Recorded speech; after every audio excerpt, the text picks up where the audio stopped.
tuku bawang bakule perawan, perawane ayu bokonge lemu.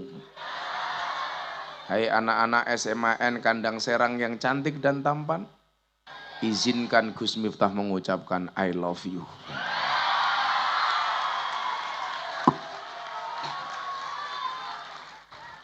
Yang tadi perjalanan saya dari Semarang, saya mikir tempatnya di mana? Di Pekalongan. Saya pikir Pekalongan ya dekat-dekatnya Habib Lutfi, dekat alun-alun. Ternyata subhanallah Pekalongan lantai 7. Kok nggak sampai-sampai? Ini masih Indonesia apa enggak? Tapi apapun itu kita syukuri biqauli alhamdulillah. Saya kemudian membayangkan bagaimana dulu para pahlawan saat sebelum kemerdekaan. Tentunya medan yang dijelajahi, arena pertempuran, medan peperangan jauh lebih dahsyat, jauh lebih besar dibandingkan apa yang kita hadapi hari ini. Maka tantangannya kemudian adalah bagaimana kita hari ini di usia 78 tahun kemerdekaan Republik Indonesia mampu mengisinya dengan satu hal yang membanggakan bagi para pendahulu bangsa. Sehingga 78 tahun Indonesia merdeka, kita bisa melihat bagaimana kemudian bangsa ini mengalami kemajuan yang luar biasa. Adik-adik yang ada di sini nggak usah insecure. Tahu insecure, Pak? Biasanya lah orang tua orang ngerti biasanya. Ya, kalau adik-adik ini kan Gen Z. Di atasnya dikit milenial. Nah, kalau Pak Bambang ini kolonial. Bagaimana tantangan kita ke depan itu jauh lebih besar dibandingkan tantangan dulu zamannya Pak Bambang dan bapak-bapak, ibu-ibu yang ada di sana. Waktu bergerak begitu cepat. Tantangan zaman semakin besar. Dulu ibu-ibu kalau mau belanja harus ke pasar, harus ke mall, harus ke supermarket. Sekarang kita belanja tidak harus ke pasar. Istri saya itu tidak pernah ke mall, tapi tiap hari paketannya datang. Tiap hari Shopee datang. Dulu Pak Bambang dan ibu-ibu sekalian, Bapak Ibu, kalau mau kirim surat harus ke kantor pos. Menggunakan jasa pos. Terutama menjelang lebaran, kartu lebaran harus kita kirim melalui kantor pos. Sekarang tidak perlu ke kantor pos, cukup menggunakan HP masing-masing. Dulu kalau kirim uang harus ke bank, sekarang cukup melalui transfer M-Banking.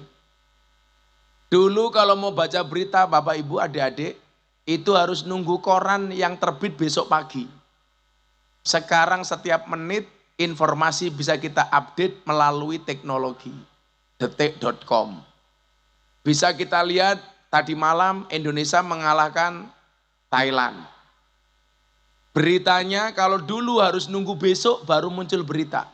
Sekarang pertandingan selesai jam 10, setengah 11 sudah ada di TikTok. Pak Bambang punya TikTok? Jangan Pak, sudah tua nggak pantas Pak. Masa Pak Bambang punya TikTok, nanti ngajak siswa goyang pargoy, kan nggak pantas. Masa kalau anak-anak kecil gini bilang pelan-pelan Pak sopir ya masih pantas. Kalau Pak Bambang nggak pantas, malah cuak, itu juga nggak pantas. Nah, artinya apa?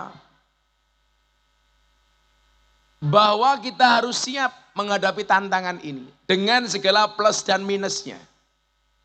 Dulu zaman saya itu Bu, kalau mau main tembak-tembakan cukup cari pelepah pisang. Kemudian dirangkai seperti tembak-tembakan yang bunyi bukan tembaknya tapi mulutnya. Dor gitu. Mulutnya. Kalau mau main mobil-mobilan dulu cari kurit jeruk Bali. Kemudian bannya cukup dari bekas sandal swallow. Ditarik dikasih bunyi-bunyian etek, anak sudah senang betul Bu. Betul. Sekarang sudah lain, FF,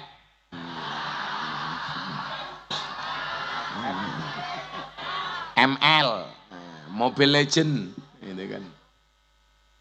Dan lain sebagainya. Dulu jangankan kok pakai LED, proyektor macam-macam. Saya dulu ngaji turutan di masjid, di Langgar. Itu belum ada listrik, adanya lampu sentir. Kalau di sini namanya sentir apa ublik? Sentir Bu ya. Saya ngaji habis maghrib sampai isya, tidurnya juga di masjid. Jangankan kok keramik apalagi karpet. Dulu cukup bambu yang dicacah-cacah. Namanya apa itu Pak Polisi? Lampit. Kalau tempat saya namanya galar, kalau di sini namanya apa? Keroto, plopo. Jangan keroto Bu, kalau keroto itu pakan manuk. Dulu kalau kita bangun tidur tuh mohon maaf badannya galer-galer gak karu-karuan. Begitu bangun hidungnya ireng semua, kena angus. Lampu sendir, betul Bu ya? Kalau anak-anak zaman now sudah gak ngerti. Nah, perkembangan begitu cepat, informasi yang kita dapatkan juga begitu cepat. Ini artinya apa? Kualitas anak-anak zaman sekarang harus jauh lebih unggul dibandingkan dulu generasi saya. Sementara di satu sisi kalau kita lihat dari sisi agama, keberkahan itu semakin hilang Pak. Dulu kalau bapak saya itu berangkat selamatan, genduri, itu bapak saya kiai desa, mimpin selamatan orang 200, ayam ingkungnya cuma 1. Dibagi orang 200. Ayamnya cuma sak suwir. Makan nasi berkatnya pakai daun jati, segone sak tekruk, lawes rondeng kulupan, ayamnya cuma 1 suwir. Kemudian apa? 1 telur dibagi 8 sampai 10 potong. Ketoke pitike mangan silet, gitu loh. Ndoke remuk. Begitu dibawa pulang dimakan anak 5. Enak Pak. Sekarang ibu-ibu habis nyumbang, dapat kiriman ayam, bahkan mungkin ayam utuh 1 ekor, sama anak nggak dimakan Bu. Betul Bu? Bu mau makan lauknya apa? Itu ono berkat ayam, nggak dilihat Bu. Kenapa? Karena nggak berkah. Pertanyaannya kenapa nggak berkah? Karena ibu-ibu sendiri kalau nyumbang nggak pernah ikhlas. Buktinya apa? Kalau nyumbang pasti ngarep-ngarep dikembalikan, betul Bu? Enak Pak, nggak asik. Nah, kemampuan inilah yang kemudian kita perlu persiapkan menjelang Golden Age Indonesia emas di tahun 2045. Pak Jokowi berulang kali menyampaikan bahwa Indonesia akan menghadapi apa yang disebut dengan Golden Age Indonesia emas. Diperkirakan 10-15 tahun ke depan. Tantangannya adalah tahun 2040 Indonesia akan mengalami bonus demografi. Apa itu bonus demografi? Penambahan jumlah penduduk yang sangat signifikan. Diperkirakan tahun 2040 jumlah penduduk Indonesia mencapai 300 juta lebih. Artinya tantangannya adalah peluang kerja semakin kecil. Kenapa? Karena pesaingnya semakin banyak. Sekarang saja belum terlalu banyak, guru saja nasibnya masih banyak yang gantung, sertifikasinya nggak turun-turun. Betul? Belum semuanya jadi pegawai negeri diangkat, padahal belum terlalu banyak karena bonus demografi. Itu tandanya bahwa anak-anak kita itu jauh harus lebih pintar Bu. Untungnya Anda mau kerso rawuh. Keberhasilan mereka itu tidak hanya ditentukan oleh Pak Bambang dan kawan-kawan, tapi juga support sistem dari orang tua. Bu, saya mau tanya, kenapa anak-anak kita itu kalau duduk di rumah dengan orang tuanya 1 jam nggak betah? Tapi kalau ngumpul di warung atau di warung kopi, itu berjam-jam sama temannya betah, betul Bu? Gus, kalau di rumah kan nggak boleh main HP, siapa bilang main HP? Wong bapak ibunya juga main HP. Wong bapak ibunya di kamar, bapaknya pegang HP, ibunya pegang HP. Bapaknya WA siapa, ibunya WA siapa. Nah. Itu kalau orang tua di Jogja. Kalau di Kandang Serang insya Allah. Lebih parah. Suaminya lihat apa, istrinya lihat apa. Anak boleh kok main HP di rumah. Tapi kenapa dia tidak betah di rumah? Jawabannya ternyata satu. Kan begini Pak, bedanya orang-orang tua kayak Pak Bambang sama anak-anak ini satu. Kalau anak-anak itu cepat move on. Kenapa? Karena yang dipikirkan masa depan. Kalau orang-orang generasi tua itu nggak cepat move on, jadi yang dibicarakan masa lalu. Makanya kesalahan orang tua itu di mana? Kumpul sama anak, setiap kali ngumpul nasihatnya ya itu saja. Dulu nasihat yang dia dapatkan dari bapak ibunya dinasihatkan kepada anak-anaknya. Sehingga apa? Zamannya sudah tidak nyambung. Dulu Pak Bambang dikasih nasihat sama mbahnya. Sama Pak Bambang disimpan, dinasihatkan kepada anaknya. Akhirnya apa yang terjadi? Ini sudah gak nyambung. Orang tua itu gagal move on, sementara anak itu berpikir masa depan. Kalian tahu kenapa move on itu berat? Move on itu berat kenapa? Karena dari SD sampai perguruan tinggi yang dipelajari hanya menghafal dan mengingat, bukan melupakan. Wah.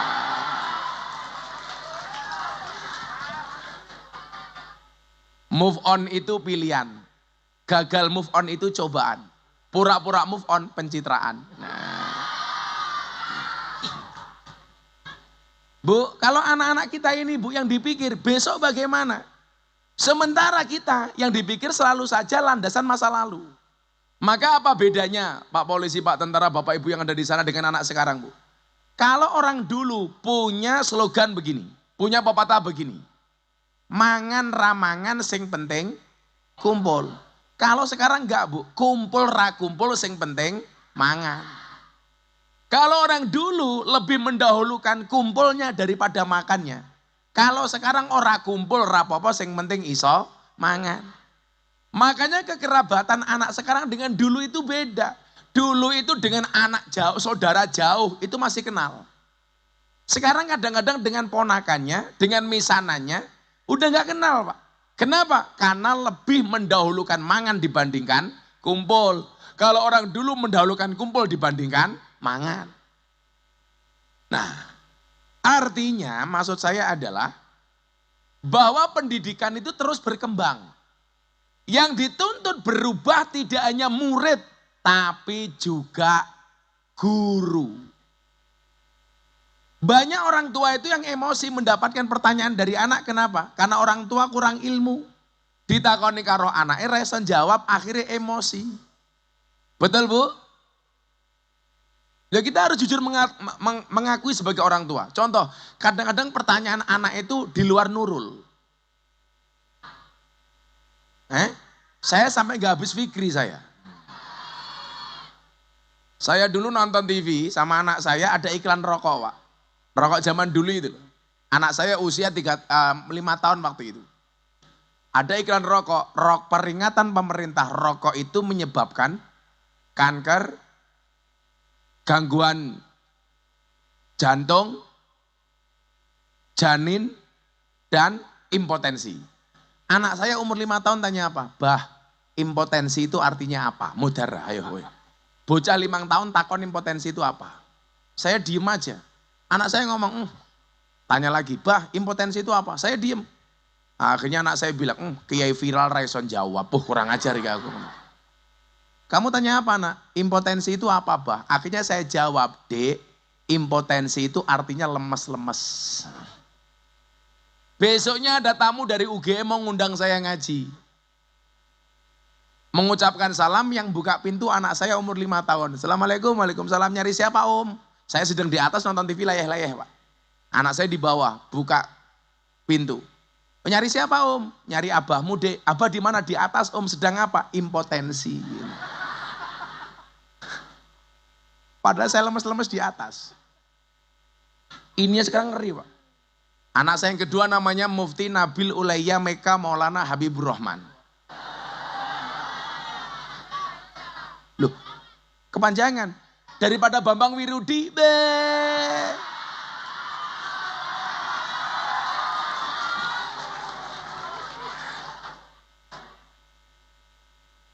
sahabat kita dari Papua, kamu kasih nama siapa? Kamu kasih nama siapa? Yolinte Payagi. Yolince. Yulita Payagi, panggilannya Tauge gitu ya.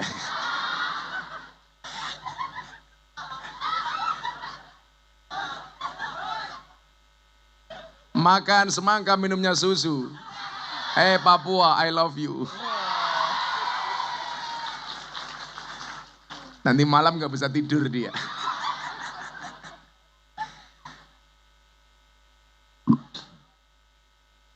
Anak saya nomor 2 itu Meka itu, Pak. Kritisnya minta ampun. Ngaji sama saya syuting TV di Jakarta. Saya membahas tentang keutamaan seorang ibu. Al-jannatu tata aqdamil ummahat. Surga itu terletak di bawah kaki ibu. Pulang dia tanya, Abah, kenapa surga itu terletak di bawah kaki ibu? Ini kan kalau dijelaskan panjang. Dia tanya terus, Abah, kenapa surga itu terletak di bawah kaki ibu? Akhirnya saya jawab, iya nak, surga itu terletak di bawah kaki ibu. Kenapa? Karena kalau di antara 2 kaki ibu, surganya bapak. Saya bilang begitu. Kok Pak Bang senyum-senyum gitu.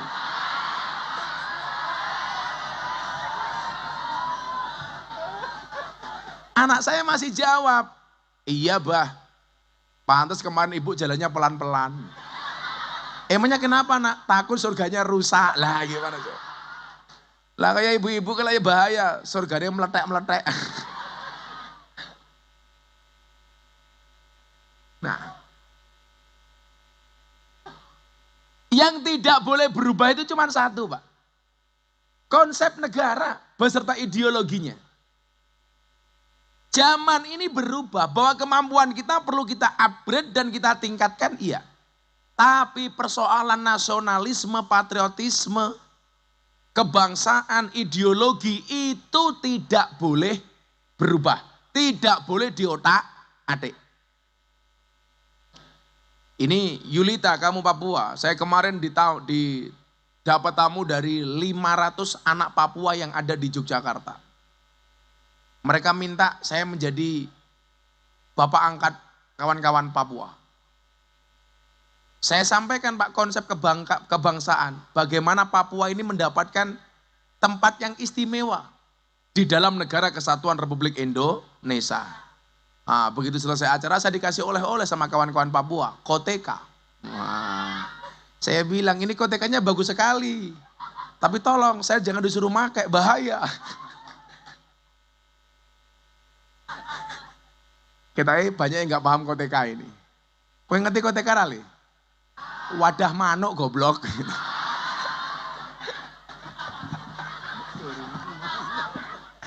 Kurungan manuk. Kebayang nggak kalau banser di Pekalongan itu kan, tugas pakai koteka. Tapi ini Indonesia dengan segala keunikannya. Kemampuan adik-adik harus di-upgrade. Tetapi dalam persoalan kebangsaan, kita harus konsisten. Nah, celakanya hari ini adalah, di tengah semakin gencarnya arus informasi yang masuk, banyak orang-orang yang mulai mengotak-ngatik bentuk negara. Dengan mengatakan NKRI bukan harga mati. Pancasila bukan ideologi yang pasti. Artinya bisa diganti. Disitulah kemudian dibutuhkan sinergitas dari semua pihak. Contoh dari sekolah umpamanya. Harus ada sistem bagaimana mengajarkan kepada anak-anaknya untuk mencintai negara ini. Contoh Pak, di Boyolali itu ada guru yang melarang siswa didik untuk melaksanakan upacara bendera. Alasannya apa? Hormat kepada merah putih itu tohut, nyembah berhala. Di sini masih ada upacara apa enggak? Bagus. Tepuk tangan untuk SMA Negeri 1 Kandang Serang. Ayo, coba sekarang saya mau tes. Kalau ada upacara biasanya ada pembacaan Undang-Undang Dasar 1945. Yang ngapal maju tak kasih uang 300.000.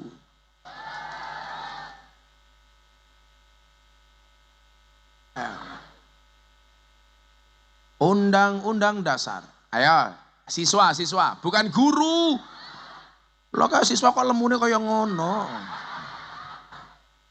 Mana? Mbaknya hafal? Ya. Malah maju, aku nggak hafal. Maju. Namanya siapa?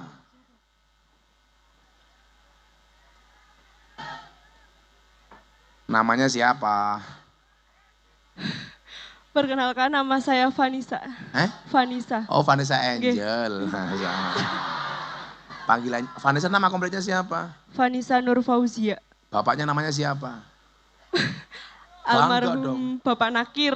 Nakir? Iya. Oh, Nakir. Jadi kamu harus, ini Mas-mas Banser pengen tahu namamu dan nama bapakmu. Sehingga besok di pelaminan dia sudah hafal. Iya. Kelas berapa kamu? Kelas 12. Kelas 12. Cita-citanya pengen jadi apa? Nggak tahu, Pak. Lah. Orang ngerti cita-cita gitu. Jadi bojone Pak Bambang apa kepiye ngono loh. Cita-citanya masih nggak tahu. Kamu tertarik untuk apa? Pingin punya bisnis, Pak. Oh, pengennya bisnis, berarti pengusaha. Iya, jadi bosnya aja tapi. Oh, jadi bosnya aja.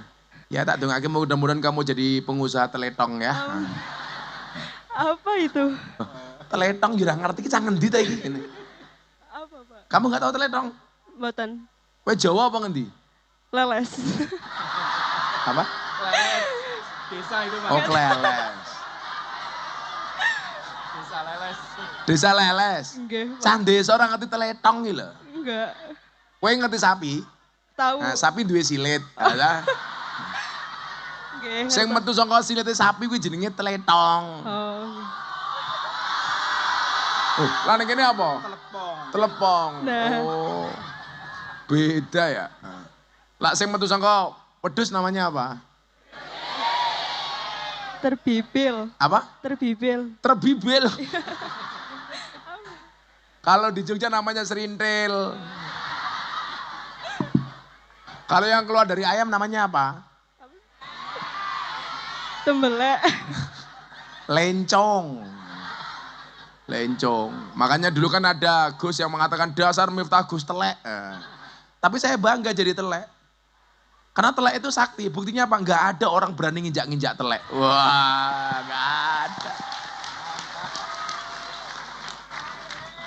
Bahkan orang nginjak telek saja bisa dinglang. Aduh telek gitu kan. Tapi lucunya Pak Bambang ngidak telek malah diambuh telek moyo. Fakta itu. Ngundang ngidak telek malah diambu. Ayo kamu, Mbak, panggilnya Mbak siapa? Fani. Vanessa. Vanessa ayo dibaca Undang-Undang Dasar. Apal tak kasih uang 300.000 sama kaos. Ayo. Undang-Undang Dasar Negara Republik Indonesia tahun 1945. Pembukaan bahwa sesungguhnya kemerdekaan itu ialah hak segala bangsa dan oleh sebab itu maka penjajahan di atas dunia harus dihapuskan karena tidak sesuai dengan peri kemanusiaan dan peri keadilan dan perjuangan pergerakan kemerdekaan Indonesia telah sampailah kepada saat yang berbahagia dengan selamat sentosa menghantarkan rakyat Indonesia ke depan pintu gerbang kemerdekaan Indonesia. Negara Indonesia yang merdeka, bersatu, berdaulat, adil dan makmur atas berkat rahmat Allah yang Maha Kuasa dan dengan didorongkan oleh keinginan luhur supaya berkehidupan kebangsaan yang bebas. Maka dengan ini rakyat Indonesia nggak ada dengan ini. Maka rakyat Indonesia menyatakan dengan ini kemerdekaannya. Kemudian daripada itu untuk membentuk suatu pemerintahan negara Indonesia yang berkedaulat Ulangi. Kemudian daripada itu untuk membentuk suatu pemerintahan Indonesia negara Indonesia yang melindungi segenap tumpah darah bangsa Indonesia. Yang melindungi segenap bangsa Indonesia. Dan seluruh tumpah Indonesia.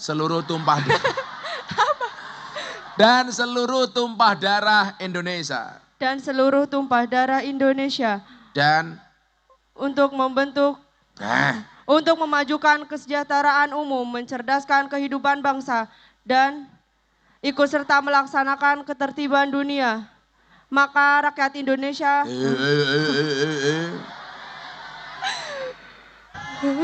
Tarik napas dulu 1 jam, baru dikeluarkan. Langsung yang ketemu. berdasarkan kemerdekaan, perdamaian. Kok ngendi ku ngarang. Dan untuk memajukan kesejahteraan umum, terus? Dan untuk memajukan kesejahteraan umum. Mencerdaskan Kehidupan bangsa. Dan ikut serta. Nggak usah pakai serta. Dan ikut melaksanakan ketertiban dunia. Yang merdeka. Berdasarkan. Yang berdasarkan. Kemerdekaan. Perdamaian abadi dan keadilan sosial bagi seluruh rakyat Indonesia.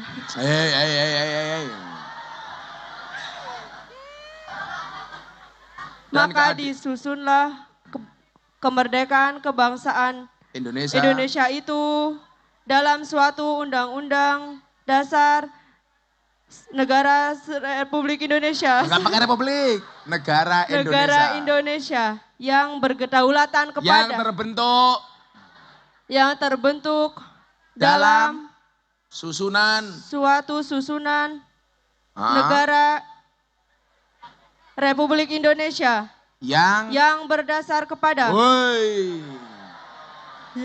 yang berkedaulatan rakyat dengan berdasar kepada ketuhanan yang Maha Esa, kemanusiaan yang adil dan beradab, persatuan Indonesia, kerakyatan yang dipimpin oleh hikmat kebijaksanaan dalam permusyawaratan perwakilan, serta mewujudkan suatu keadilan serta dengan mewujudkan keadilan sosial bagi seluruh rakyat Indonesia. Sombong. Indonesia terakhir. Tak sangoni.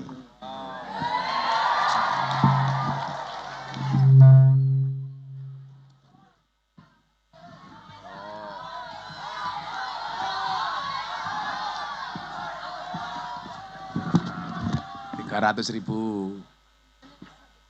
Halah jaluk selfie bareng.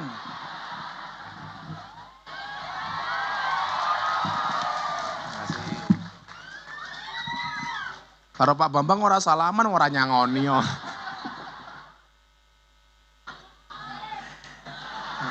Kasih ya Mbak, pintar.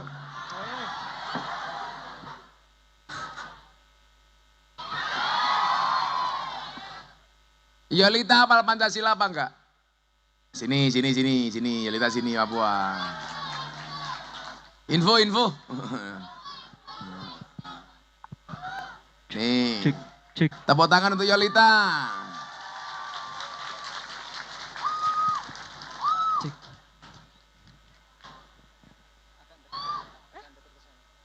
Namanya tadi siapa? Yolince? Pakai mic. Perkenalkan. Iya, perkenalkan. Perkenalkan, nama saya Yolince Julita Payage. Panggilannya? Julita. Saya bilang Yolince Julita Payage. Oh, Yolince Julita Payage. Panggilannya? Panggilannya Julita. Oh, Julita. Tapi pikir Yolince Julita Payage panggilannya Wirudi, itu enggak ya? Kelas berapa Yolince di sini? Kelas 11. Kelas 11. Sekolah sejak kapan? Sejak Enggak masuk sini sejak kapan? Baru tahun ini? tahun kemarin. Oh, tahun kemarin. Kamu Papuanya di mana? Jayapura. Jayapura. Iya. Suka nggak di sini? Suka. Ada nggak perlakuan rasis kepada kamu? Nggak ada. Luar biasa, tepuk tangan. Kamu Katolik apa Nasrani? Kristen Protestan. Protestan. Oke, Yolince baca Pancasila. Kalau apa langsung tak pulangkan ke Papua. Oh enggak. Ayolah Yolita yuk. Kamu baca ditirukan oleh sekian banyak orang. Jadi sekian banyak orang sekarang manut sama kamu. Gatel.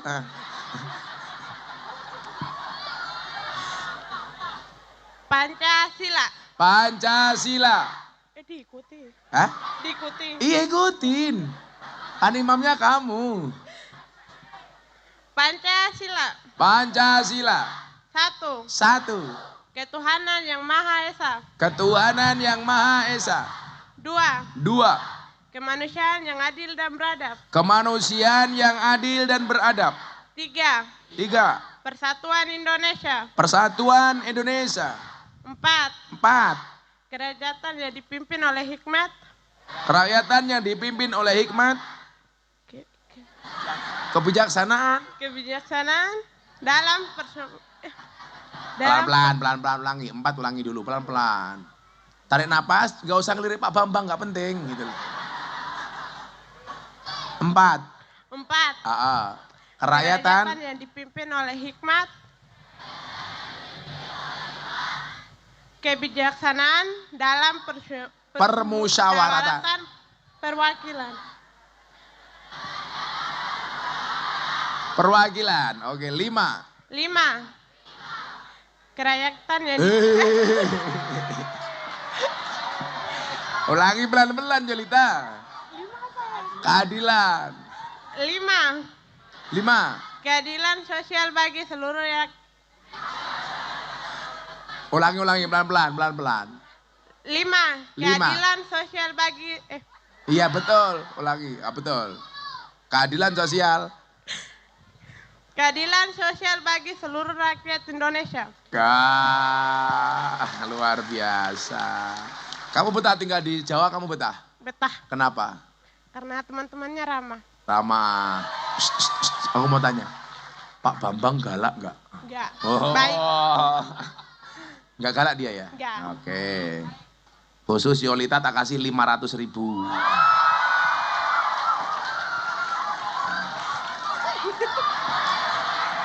Yolita kalau tak kasih uang untuk beli apa? Mau ke Expo. Apa? Ke Expo. Expo? Expo Kajen. Oh, Expo mau ke Expo.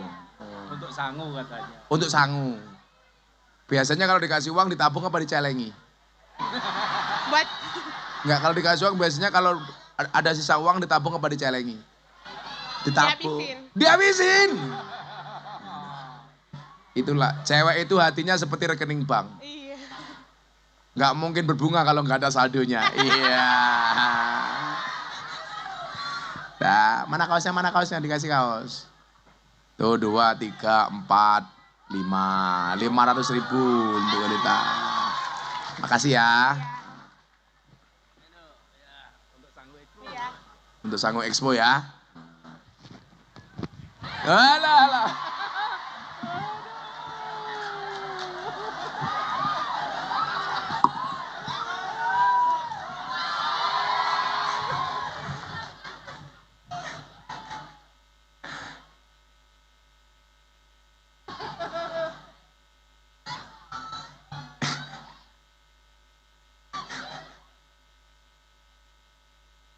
Ibu-ibu mau uang? Oh ya aku bojomu yuk. Mau? Coba ibu yang janda tua mana? Janda tua. Janda dan tua. Jangan yang muda nanti naksir sama Bambang bahaya. Itu janda tua mana? Janda tua. Itu ibu tengah itu janda tua itu sini kalau mau uang. Ya mbak sini, janda tua. Tua temen. Ayo mbak sini. Mencolot mbak, ben cepet. Nah. Malah mulai tinggal nama.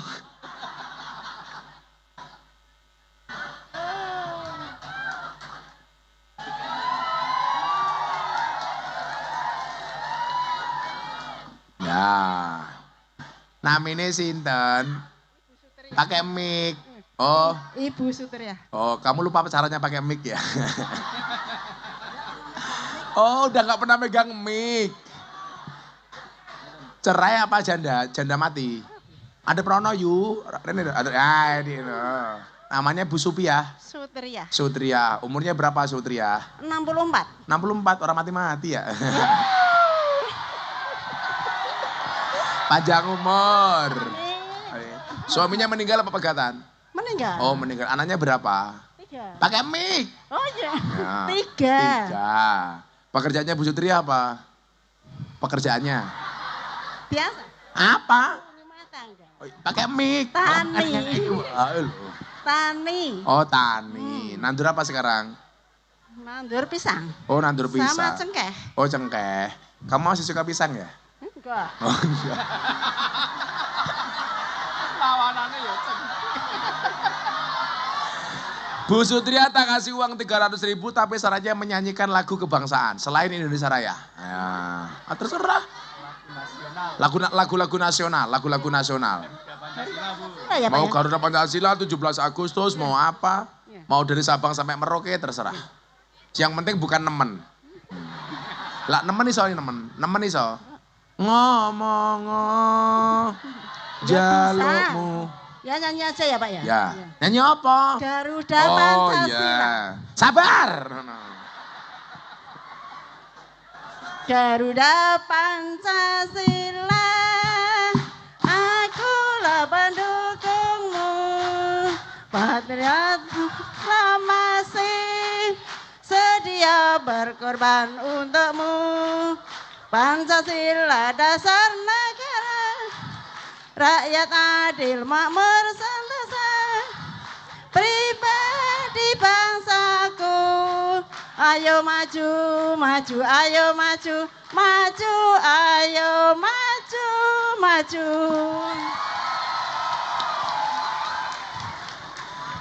Kalau dikasih uang untuk beli apa?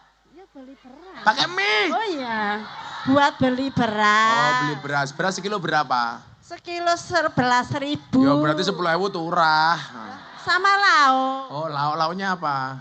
Ya tahu tempe ayam. Aku tim, wong tua kemayu nih kayak ngene gitu. Aku mulai iso meteng di aku. Enggak.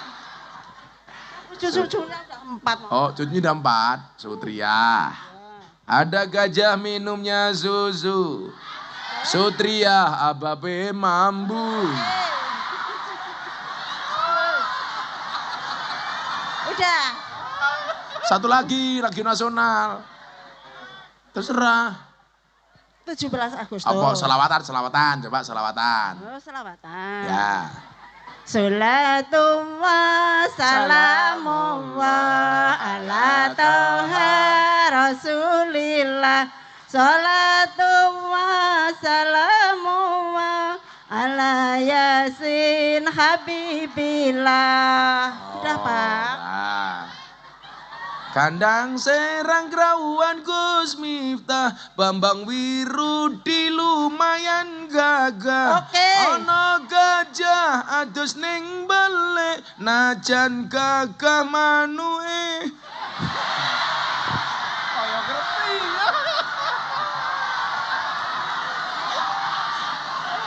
Apik. Namanya bocor.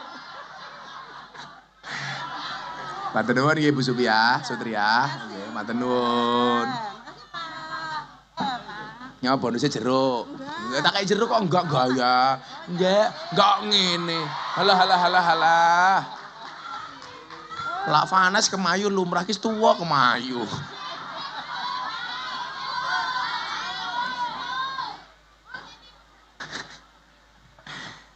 Dah, lanjut.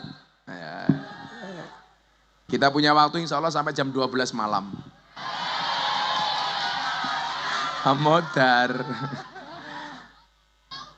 Hah? Pojok jauh?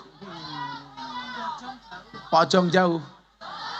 Bojong jauh. Apa itu? Kembalinya ke bojong. Oh kembalinya ke bojong jauh. Nah. Aku mau kembali ke Papua. Mau nemui bapaknya Yolita. Mau tak lamarkan untuk ketua OSIS. Iya. Siapa ketua OSISnya? Oh, malah paham. Aku mau ke Yolita. Mau melamarkan dia untuk kamu.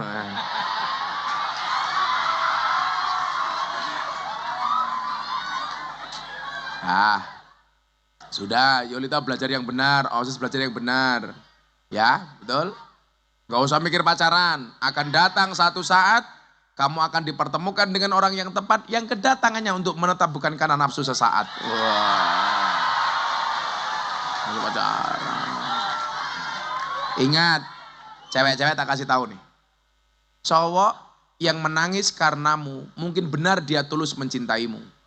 Tapi ingat, cowok yang menangis karena dosa, dia adalah imam terbaik untukmu. Wow. Cuaks. Ya lanjut ya. Nah kenapa tadi saya sampaikan anak-anak kudu ngerti Pancasila, anak-anak kudu ngerti Undang-Undang Dasar. Jadi begini, sekarang di media arus informasi yang begitu luar biasa, ada upaya-upaya yang kemudian pengen merubah ideologi. Contoh, ada ustadz yang mengatakan Pancasila itu bid'ah. Orang kafir cinta tanah air, nah ini. Sebut Pancasila bid'ah, orang kafir cinta tanah air, kita cinta Madinah. Tinggalnya di Indonesia, tapi mengatakan orang yang cinta tanah airnya dibilang kafir. Ini tentunya pemahaman yang salah. Lah orang-orang seperti ini ciri-cirinya biasanya apa? Gampang menyalahkan orang lain. Kalau sudah berbeda dibilang kafir. Contoh kayak dulu Gus Miftah ceramah di gereja di Jakarta Utara tahun 2021. Selesai ceramah langsung dibilang Miftah kafir. Di saat aku menggenggam tasbih dan kamu menggenggam salibmu. Di saat aku beribadah ke Istiqlal, namun engkau ke katedral. Di saat bioku tertulis Allah Subhanahu wa taala dan biomu tertulis Yesus Kristus. Di saat aku mengucap Assalamualaikum dan kamu mengucap Salam. Di saat aku mengeja Al-Qur'an dan kamu mengeja Alkitabmu. Kita berbeda saat memanggil nama Tuhan. Tentang aku yang menengadakan tangan dan kau yang melipatkan tangan saat berdoa. Aku, kamu, kita. Bukan Istiqlal dan katedral yang ditakdirkan berdiri berhadapan dengan perbedaan namun tetap harmonis. Andai saja mereka memiliki nyawa, apa tidak mungkin mereka saling mencintai dan menghormati antara satu dan yang lainnya. Terima kasih. Salam. Assalamualaikum warahmatullahi wabarakatuh. Kenapa saya berani diundang ke gereja kemudian saya mau datang dan ceramah? Ya karena saya paham Pancasila.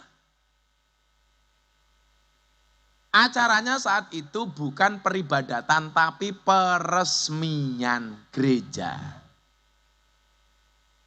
Adzan ya? Berhenti dulu ya.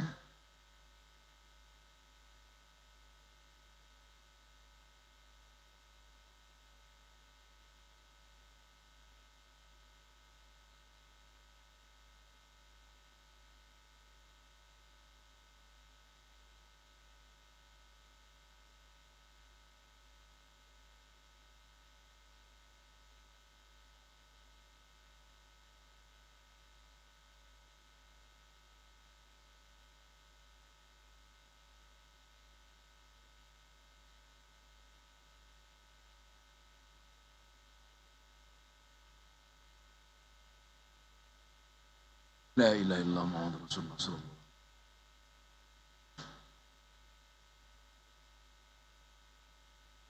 Nah, sekarang saya mau tanya. Mbak Yulita dan mbak-mbak yang dari Papua yang beragama lain, kamu terganggu nggak dengan suara adzan kayak gitu? Enggak. Kalau kawan kita, orang non-Islam, tidak merasa terganggu dengan suara adzan, kan seharusnya kita sebagai orang Islam juga tidak boleh terganggu dengan suara lonceng, betul? Makanya Pak Rudi kalau Anda ke pondok saya itu, yang besok ulang tahun ke-11 minggu depan ini.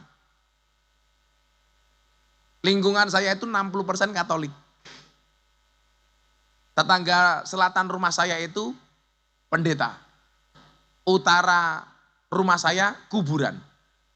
Seumur hidup saya tidak pernah bertengkar dengan tetangga utara saya.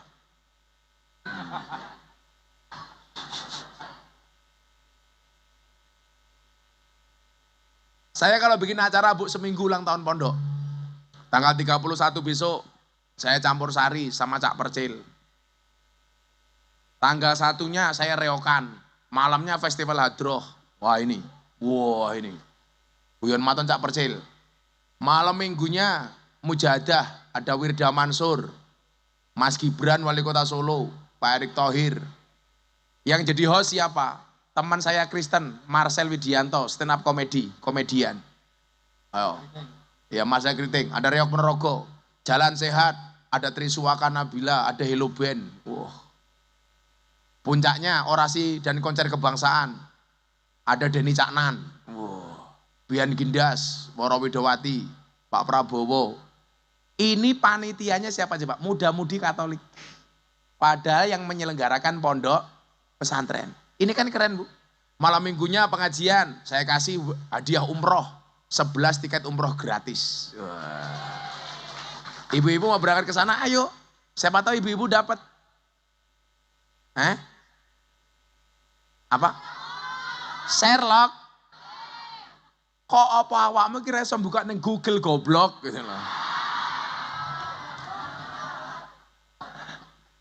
Saya itu kalau bikin acara konco-konco banser, itu sama muda-mudi Katolik jadi satu. Kan keren. Yang bantu parkir, bantu masak istri saya dan lain sebagainya. Nah, era informasi sekarang ini memungkinkan banyak orang yang terpapar dengan paham radikalisme. Makanya kenapa saya bela-belain, saya berani ceramah di gereja Bu. Orang bilang, Miftah kafir. Saya jawab, enggak masalah, syahadat lagi. Orang kafir 70 tahun membaca la ilaha illallah sekali itu terbakar kekafirannya. Masa tiap malam saya tahlilan kok dibilang kafir? Berarti dolanmu kurang adoh. Turumu kurang bengi. Koncomu kurang oke. Kopine kurang kental. Rono kopine kok? Enggak. Saya pas puasa. Enggak, saya pas puasa Bu, santai saja. Saya itu kenapa badan saya bagus Pak? Karena saya rajin puasa. Nah, kalau Pak Bambang ini mau puasa, cepat kurus. Kenapa saya harus puasa? Karena ada penelitian, cowok itu kalau perutnya besar biasanya burungnya kecil Pak.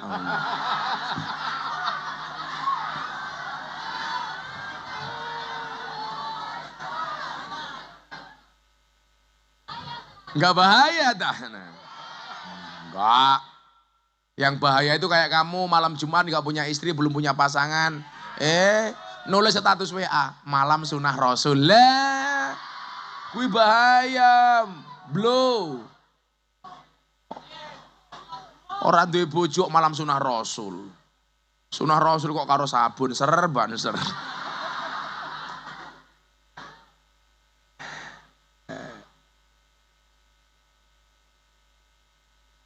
Maka adik-adik, akan saya sampaikan beberapa ciri orang yang berpaham radikal. Sehingga besok kalau kamu kuliah ke kota, di perguruan tinggi, kamu tidak gampang terpapar dengan paham-paham itu. Dengan orang-orang yang mencoba mengajarkan paham-paham radikalisme. Makanya saya tadi ceramah ke gereja, terus saya diundang pengajian di mana? Saya diundang Pak untuk memberikan ceramah oleh wali kota Los Angeles, Amerika Serikat. Berbicara radikalisme dan intoleransi. Nah, apa ciri-ciri radikal itu? Yang pertama, di belakang ada ya? Ah itu. Tidak menerima khilafiyah. Apa itu? Tidak menerima perbedaan. Ciri umum dari orang berpaham radikal adalah tidak mengakui perbedaan pendapat antar ulama. Mereka hanya mengambil satu pendapat menyalahkan yang lain. Ini ciri-cirinya. Makanya saya itu sering banget dibilang kafir. Saya dulu rame sama satu ustadz soal wayang. Karena mengatakan wayang itu haram. Saya membela wayang. Nah, saya dibilang, wah Miftah kafir goblok. Wis ora apa-apa lah aku. Kok bilang Miftah goblok, ora apa-apa gobloknya payu, kowe pinter ora payu, aku yang ngono ta. Saya itu kalau orang dibully Bu, saya paling nyantai sedunia. Kalau saya itu dibully kayak apapun, saya nggak pernah sakit hati. Kenapa? Karena komentarnya tidak pernah saya baca. Wow. Dan kalau saya membaca komentar itu seperti pohon. Punya jantung tapi nggak punya hati. Nggak usah dimasukkan ke dalam hati. Orang kayak ibu-ibu kandang serang, apa-apa curhat neng medsos. Bojone ramule jam 10 bengi curhat. Aku kedinginan nih. Iya. Dibaca sama Pak Bambang, tak kancani po. Iya. Itu kan. Bansere melu komentar, WK, WK, WK. Yulita ikut komentar, cemungut, cemungut, cemungut. Santai saja, Bu. Ya, saya cerita, Bu. Facebook itu kan rata-rata ibu-ibu rumah tangga ya, Facebook. Saya punya jamaah kayak Bu Surtiah tadi itu usia 60 tahun janda. Nulis status ning Facebook jam 11 malam. Ada nggak yang mau jadi imamku? Ya Allah. Umur 60 tahun. Ada nggak yang mau jadi imamku? Langsung saya komentari, ada Mbah. Siapa Gus? Israel. Aku yang nonton.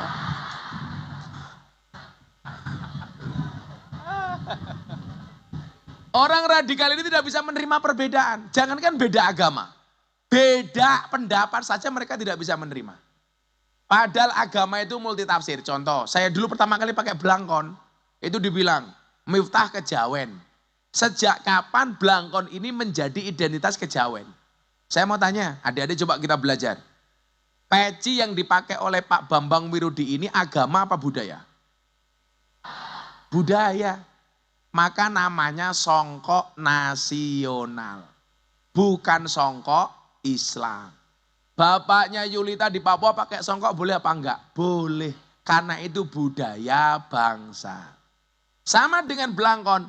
Belangkon ini budaya Jawa. Apa? Jawir. Lah jangan macam-macam dengan belangkon saya. Muktamar NU di Lampung saya lelang belangkon. Belangkon saya terjual berapa? 900 juta. Harga 90.000 saya pakai 10 tahun saya jual laku 900 juta. Pak. Karo sirahe matamu kuwi karo sirahe iki lho. 900 juta karo ndase jenenge. Ndasmu kuwi. Saya konser kebangsaan sama Habib Lutfi di Jakarta Convention Center sama band Padi, saya lelang belangkon. Belangkon saya terjual 900 juta. Belangkonnya 900 juta li, piye sarungi. Wow, apa meneh?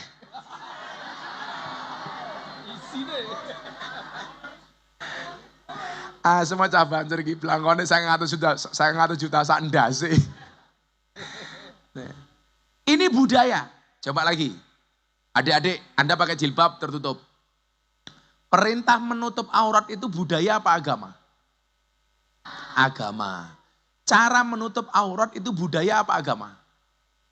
Budaya. Orang Arab diperintah, hei orang Arab tutup auratmu.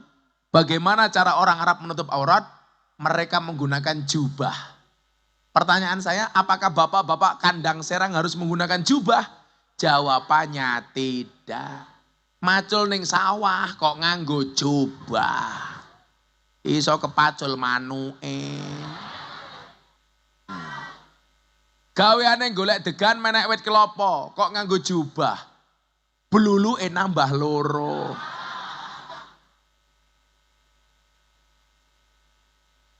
Lato-latone ilang.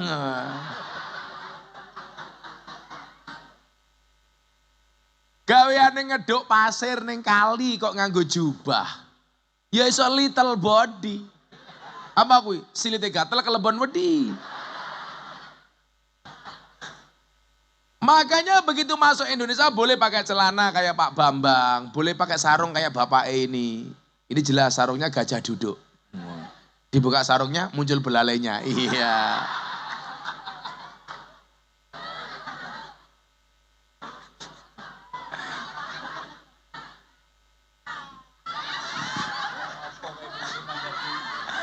Ibu-ibu penasaran. Oke, kalau nggak percaya, ayo sepil, ayo.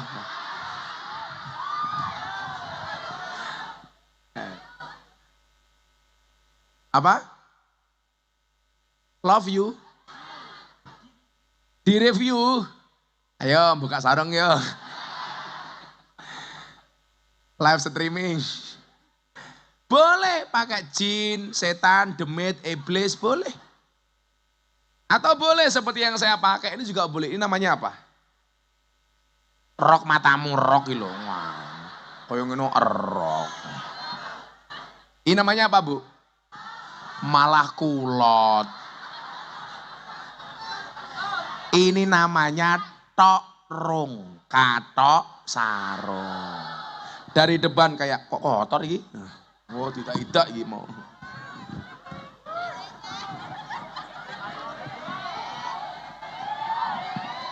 Ini dari depan kayak sarung, dari belakang kayak katok, kayak lo. Tak buka ya ora apa-apa. Gayanya Yulita begini. Oh. Apa? Sepatunya kenapa? Kamu minta? Nyoh. Ini budaya. Boleh pakai kaos, boleh pakai baju. Ini jenenge model baju apa, Pak? Basecamp. Hah? Model Basofi Sudirman. Oh. Basofi, ya punya kumis ya kayak Pak Basofi lah. Kalau adik-adik besok punya suami berkumis, pertahankan. Fik dia lele bukan buaya. Iya.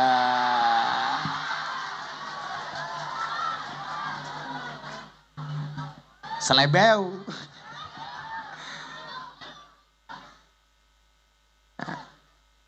Sehingga ya orang Islam itu ya boleh pakai peci, boleh pakai belangkon, boleh pakai batik, boleh pakai baju koko, boleh.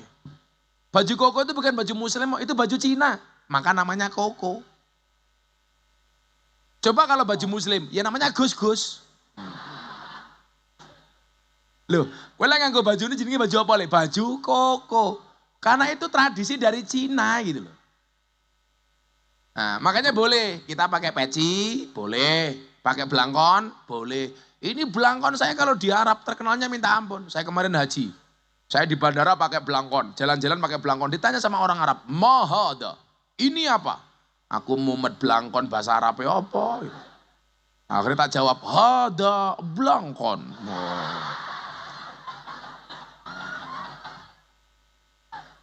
Ditanya lagi, mau belangkon?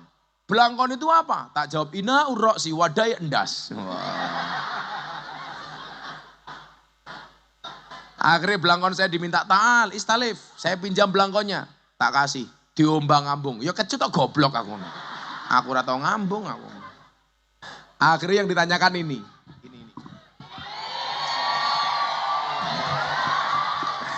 Ini kalau di sini namanya apa? Oh pentol kaya bakso yang ngawur. Bedanya belangkon Jogja sama belangkon Solo. Kasultanan Jogja sama Kasunanan Solo. Itu terletak pada ininya. Kalau belangkon Jogja itu ada bendolnya, ini namanya mondolan. Kalau Solo itu nggak ada ininya, krepes. Nah, kok ondol-ondol lo mondol. Saya ditanya, wah mahada ini apa? Ahada bom, cangkemmu ya aku ngono. Jawab, hada mondolan. Kenapa orang Jogja bikin belangkon jendolnya di belakang? Ini pengen menggambarkan bahwa penyesalan itu tempatnya di belakang. Karena kalau di depan namanya pendaftaran. Sama, kenapa rumah tangga itu rumit? Iya, karena kalau sederhana namanya rumah makan. Makanya ibu-ibu kalau suaminya ngajak susah terus, kamu bilang sama suamimu, Mas, ini sebenarnya rumah tangga apa rumah duka? Oh, no, Bu. Bojone disenengke, Pak. Siap. Lah napa gaji langsung kasih istrinya. Jangan disimpan sendiri. Saya itu sepakat keuangan rumah tangga dipegang oleh istri. Kenapa? Karena kalau keuangan rumah tangga dipegang oleh suami, berpotensi untuk membahagiakan istri lainnya.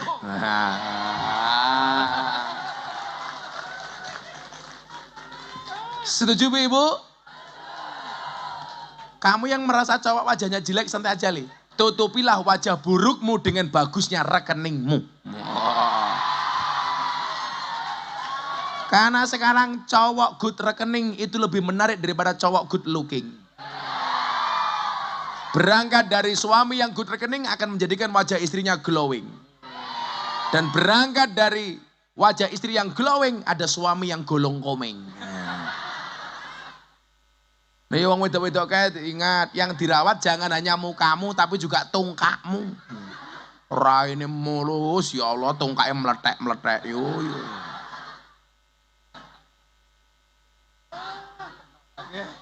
Yang kedua, ciri orang radikal. Wah, ambune gorengan enak banget nih. Wong poso malah mambu gorengan. Kere. Jadi lemes aku. Gangguan ini Ya ya. Allah. Ya Allah, imane tipis matamu kuwi. Sing poso aku sing cerewet cangkemmu, Cuk. Wong mambu goreng ono imane tipis ini ta. Daripada aku manukmu tipis ayo. Ra percaya sepil. Iki kok apa Bambang iki jan. Oh debu. Malah ibu-ibu kono mriki Gus kalau lus-luse jangan. Nanti Bambang jadi nafsu.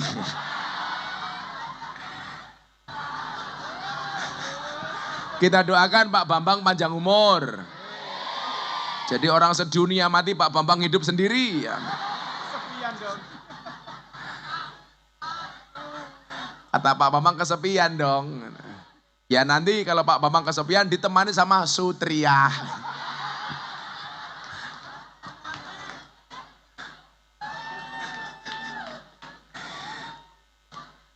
Yang kedua, orang yang radikal itu pahamnya apa? Tidak punya dasar keilmuan.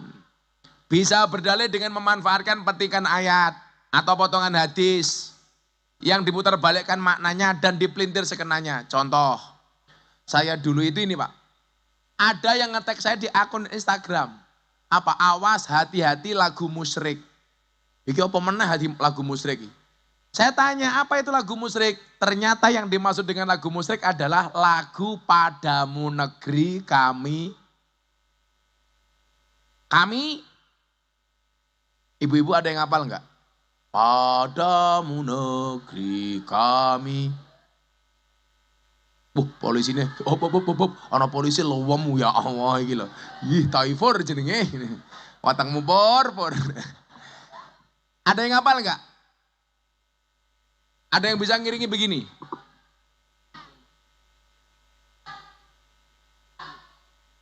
Oh, hafal. Yes. Ibu-ibu sana tak kasih. Muah.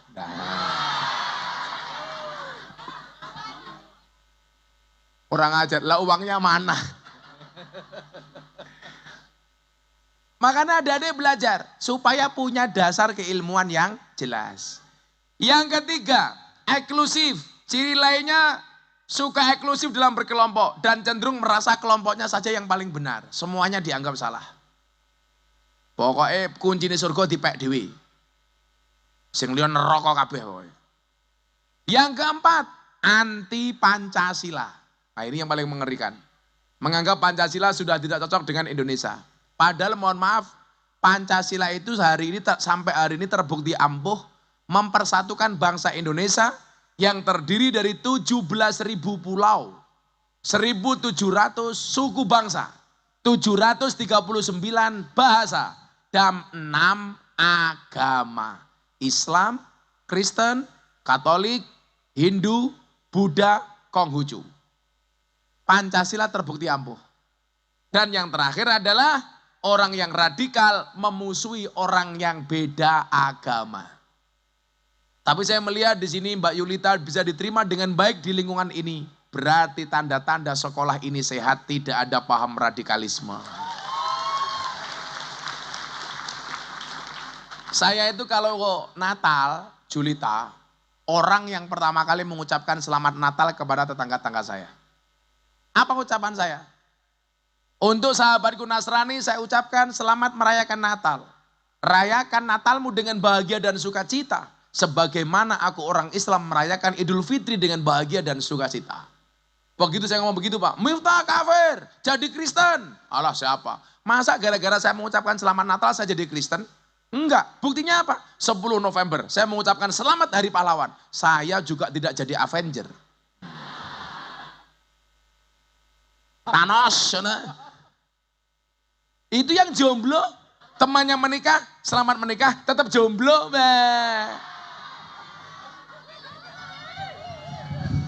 Selamat Hari Ibu, Pak Bambang mengucapkan selamat Hari Ibu, enggak jadi banci. Kok gampang banget dulu maksud saya. Saya kemarin selamat Hari Polisi, HUT Bayangkara, saya mengucapkan HUT Bayangkara juga tidak jadi polisi. Coba lah teman-teman pengen jadi polisi tentara, tidak hanya pinter Le, fisikmu harus bagus. Kemarin tetangga saya marah, anaknya daftar angkatan laut, nggak diterima. Gara-gara nggak bisa renang. Langsung dia protes sama panitia. Itu tetangga saya daftar angkatan udara, nggak bisa terbang, diterima.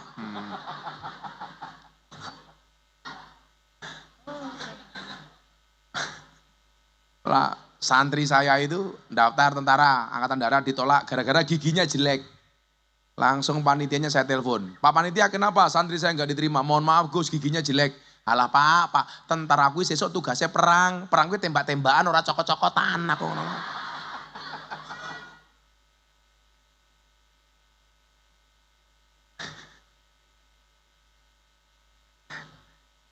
Bila kamu sing merongos-merongos mulai dirawat giginya. Tapi nggak usah pakai kawat gigi, bendrat. Bojoku mau pakai kawat gigi, bah boleh nggak saya pakai kawat gigi? Nggak boleh aku. Kenapa? Kalau kamu pakai kawat gigi tak cipok, nyantol cangkemku.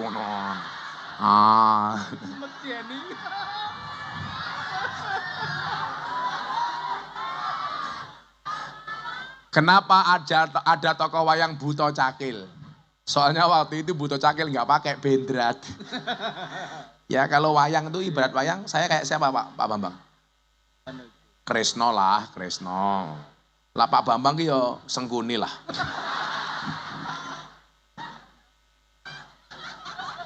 Ya jangan Sengkuni kasihan lah. Hanoman. Adik-adik, beda agama itu bukan musuh, setuju? Orang Kristen silakan ke gereja. Kenapa? Karena gereja itu fasilitas untuk menjadi orang Kristen yang baik. Orang Islam silakan berangkat ke masjid. Karena masjid itu fasilitas untuk menjadi orang Islam yang baik. Kalau orang Islamnya baik, orang Kristennya aman. Kalau orang Kristennya baik, orang Islamnya aman. Kalau orang Kristennya baik, Islamnya baik, Hindunya baik, Konghucunya baik, Buddha Hindunya baik, maka Indonesia aman. Ingat, beda agama bukan musuh, tapi partner dalam kebaikan. Tepuk tangan untuk Pancasila. Nah, 5 itu. Mas Agus, sudah sekarang tanya jawab. Ya, sekarang Satu cewek, satu cowok dulu. Ayo. Satu cewek, angkat tangan dulu. Satu cowok. Satu mbaknya. Cowok, angkat tangan satu. Oh ya, monggo. Monggo langsung maju mbak. Oh kayaknya sepasang nih suami istri ini. Oh bukan. Suami istri masa depan. Oh. Cukur yuk.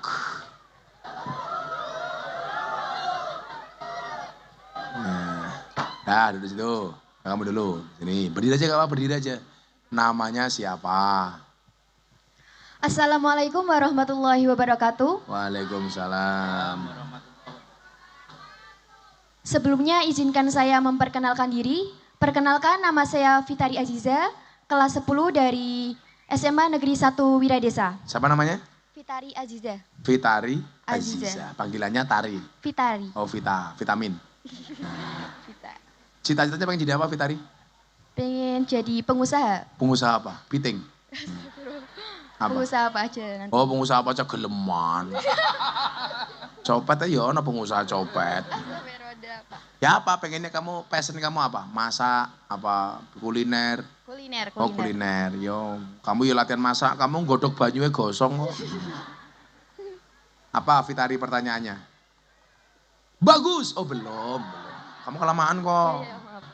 Pertanyaannya, bagaimana sih cara kita dalam menghadapi tantangan-tantangan yang kita lewati saat mencapai cita-cita agar kita tidak mudah menyerah begitu saja? Tidak mudah menyerah. Tepuk tangan untuk Fitari. Kalau dalam Al-Quran itu ada ayat bunyinya begini, Dok. Wala tayasu mirrauhillah. Loh, itu serius, itu ayat itu loh. Wala tayasu. Ora tayasu. Itu artinya apa? Janganlah kamu berputus asa. Jadi orang berputus asa sama dengan tai. Kowe ngomong asu aja nyawang neng ngarep. Kan ada Pak Bambang, aku nggak enak. Sansak ya. Sansak ya Pak ya. Tanya, gurumu yang paling galak namanya siapa? Oh enggak ada. Baik semua berarti. Jadi apa? Ijhad wala taksal fannadamatu limayyatakasalu. Bersungguh-sungguhlah jangan bermalas-malasan. Penyesalan bagi orang yang bermalas-malas. Enggak ada hidup yang enggak diuji sama Tuhan. Kita berada di atas bumi yang sama dengan takdir yang berbeda, dengan ujian yang berbeda. Ujian saya dengan Pak Bambang beda. Pak Bambang diuji umpamanya dengan siswa sing nakal, ndablek, ono guru sing cerewet. Loh kayak saya tuh ujiannya lebih banyak lagi. Saya ngaji di lokalisasi, diuji sama mbak-mbak dengan pakaian yang seksi. Wah. Apa? Wah, gini kan.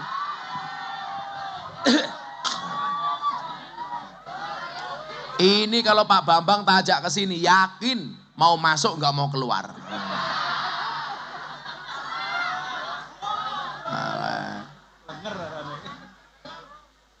Saya kemarin dari Batang, lokalisasi Penundan. Saya bagi 200 mukena. Mbak-mbaknya tanya, gimana Gus? Nyawa tak bagi mukena. Ikhlas gak? Ikhlas. Syaratnya apa? Tinggu sholat, ojo tinggu lemek. Aku yang ngono toh. Kemarin di Surabaya saya bagi mukena di klub malam Heaven. Ada mbak-mbak pemandu karaoke saya kasih. Sebelum Ramadan kemarin saya bagi 580 mukena. Di lokalisasi Gang Sono Tretes Pasuruan. Ramadan, traweh mereka pakai rukuhnya dari Gus Miftah. Rampung traweh, kerja meneh. Saya tanya, payu mbak, alhamdulillah laris bah. Kok bisa nggih berkah Ramadan?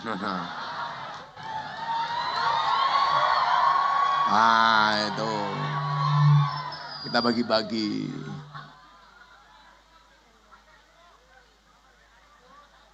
Cangkeme, nomor WA-ne ndi Gus?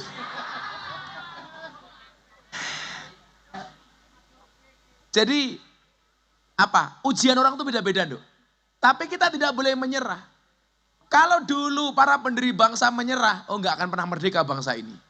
Tetapi selain kita berusaha, tentunya melibatkan Allah. Makanya tadi undang-undang yang dibaca sama Vanes bunyinya apa? Atas berkat rahmat Allah yang maha kuasa. Bahwa menunjukkan bangsa ini bangsa yang sangat agamis. Indonesia bukan negara agama tapi negara agamis. Bukan negara Islam tapi sangat islami. Makanya para pendiri bangsa tahu kita itu merdeka bukan hanya karena kita perang. Tapi karena izin Allah. Saya sering bilang manusia itu mampu bukan karena dia mampu. Tapi karena dimampukan oleh Allah yang maha mampu. Kalau memang manusia itu mampu seharusnya guru itu anaknya paling pinter. Kenapa? Karena guru pekerjaannya ngajar anaknya orang lain. Tapi faktanya banyak guru anaknya goblok. Berarti guru kira apa-apa. Kecuali digawe iso kalih Gusti Allah. Podo karo polisi. Polisi itu mampu karena dia dimampukan oleh Allah. Kalau memang polisi itu mampu seharusnya apa? Polisi itu rumahnya paling aman. Buktinya sengnya jatuh.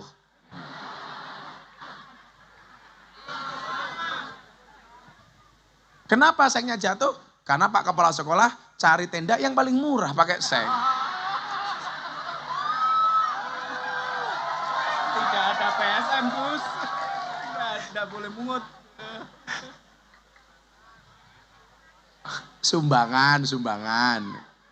Lah iya sumbangan, makanya anak-anak di mana? Di sana bah. Ini makanya udah kita datang ke SMAN Kandang Serang. Karena kalau nunggu Pak Bambang undang saya nggak mungkin, nggak punya anggaran, gitu loh.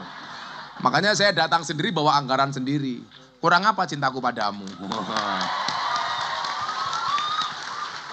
Cintaku padamu seperti air kencing di dalam kolam renang. Maksudnya Pak wujudnya tidak nampak tapi hangatnya bisa dirasakan. Orang percaya jajalan. Kalau Allah mampukan, polisi mampu jadi apik. Tapi yang memampukan itu Allah, bukan kita sendiri.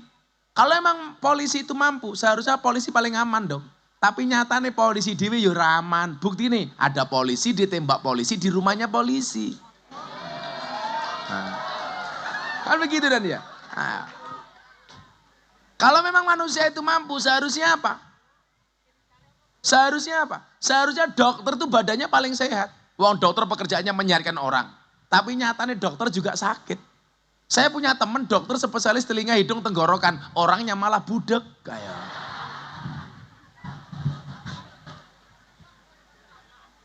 Kalau memang manusia itu mampu, seharusnya apa? Dukun itu istrinya paling cantik dong. Wong dukun pekerjaannya menjual pelet dan pengasihan. Neng nyatane banyak dukun yang istrinya merongos. Kalau memang manusia itu mampu, seharusnya kuli bangunan itu rumahnya paling bagus. Wong pekerjaannya membuatkan rumah orang. Tapi faktanya banyak kuli bangunan gak punya rumah. Makanya jangan menyerah, kemudian yang kedua pasrah tawakal kepada Allah. Ayo kamu, calon suaminya. Iya, oh kamu gede-gede.